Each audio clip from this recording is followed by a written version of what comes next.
بیان تھا وہ بڑھ گیا جو جہاں بڑھنا تھا وہ بڑھ گئے۔ محترم خاور مانیکا صاحب وہاں تشریف لے آئے تو میں ان دنوں میں ملتان تھا، وہاں گیا، انہوں نے مجھے وہ تحریر دکھائی۔ اب ان سے پوچھیں کہ اس پہ تاریخ کے اوپر مہینہ کون سا لکھا ہے؟ ہر کام شیطان پہ نہ ڈالا جائے، ہر کام رحمان کی طرف منتقل نہ کیا جائے، اپنی طرف منتقل کرے۔ جو شخص کسی محترمہ پاکیزہ پر الزام لگاتا ہے، محترمہ بات یہ ہے کہ خود محترم خاور مانیکا صاحب ملتان تشریف لائے۔ میں بات اشارات میں کرتا ہوں تاکہ ہر ایک کو شرمندگی انہی احساسات سے اور انہی اشاروں سے ہو جائے۔ ملتان ہے، خانے وار روڈ ہے، بہت معروف وہاں کا ڈینٹل کلینک ہے۔ محترم خاور مانیکا صاحب وہاں تشریف لے آئے۔ وہاں کے جو مالک ہیں اس نے مجھے فون کیا کہ ایک شخصیت ہیں، بڑی شخصیت ہیں اور پاک پتن سے آئے ہیں۔ ہماری ایک چونکہ عقیدت ہے پاک پتن شریف سے، تو میں ان دنوں میں ملتان تھا، وہاں گیا، انہوں نے مجھے وہ تحریر دکھائی۔ اب ان سے پوچھیں کہ اس پہ تاریخ کے اوپر مہینہ کون سا لکھا ہے؟ اب وہ 14 نومبر اور 17 نومبر 17 نومبر کو جو فیصلہ آیا ہے وہ آیا ہے خلو کا، کچہری کی طرف سے۔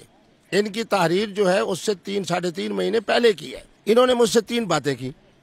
ایک تو مجھے یہ فرمایا کہ خود میں نے اپنے ہاتھ سے یہ تحریر لکھی ہے۔ دوسرا یہ فرمایا کہ میں نے 3 طلاقیں لکھی ہیں۔ پھر خود انہوں نے فرمایا کہ محترمہ کی عدت گزر چکی ہے۔ اب مجھ سے مسئلہ پوچھ رہے ہیں کہ کیا اب میں اگر رجوع کرنا چاہوں تو کر سکتا ہوں؟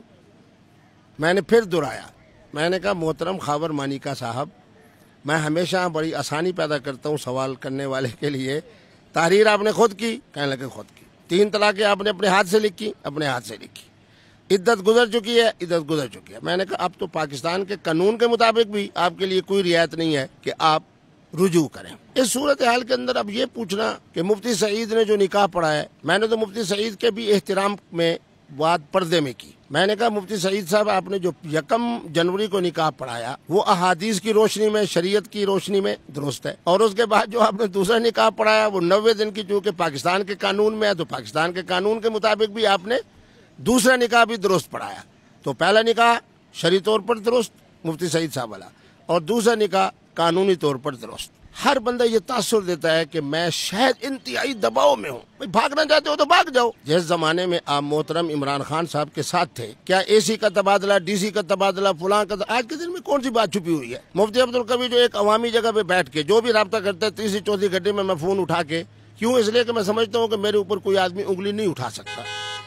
پہلے جب آپ خان صاحب کے ساتھ ہیں، محترمہ بشرا بی بی کے وہ فضائل سنا رہے ہیں، اور سنانے بھی چاہیے، بیوی کی بہرحال ہونی چاہیے جناب، اور محترم عمران خان صاحب کے بھی فضائل سنا رہے ہیں۔ اب یہ وہ ایک غلط تاثر دے رہے ہیں کہ کوئی میرے اوپر انتہائی دباؤ ہے تاکہ پتہ چلے کہ جناب کوئی مختلف ادارے میری بیک پہ ہیں، اور میں نے جناب ان کے کہنے پر یا ان کے مجبور کرنے پر یا ان کے ساتھ میرا ایک رابطہ ہے۔ خدا را آپ کا کہیں کسی سے کوئی رابطہ نہیں ہے۔ ہر کام شیطان پہ نہ ڈالا جائے، ہر کام رحمان کی طرف منتقل نہ کیا جائے، اپنی طرف منتقل کرے۔ آپ پر کوئی دباؤ نہیں ہے۔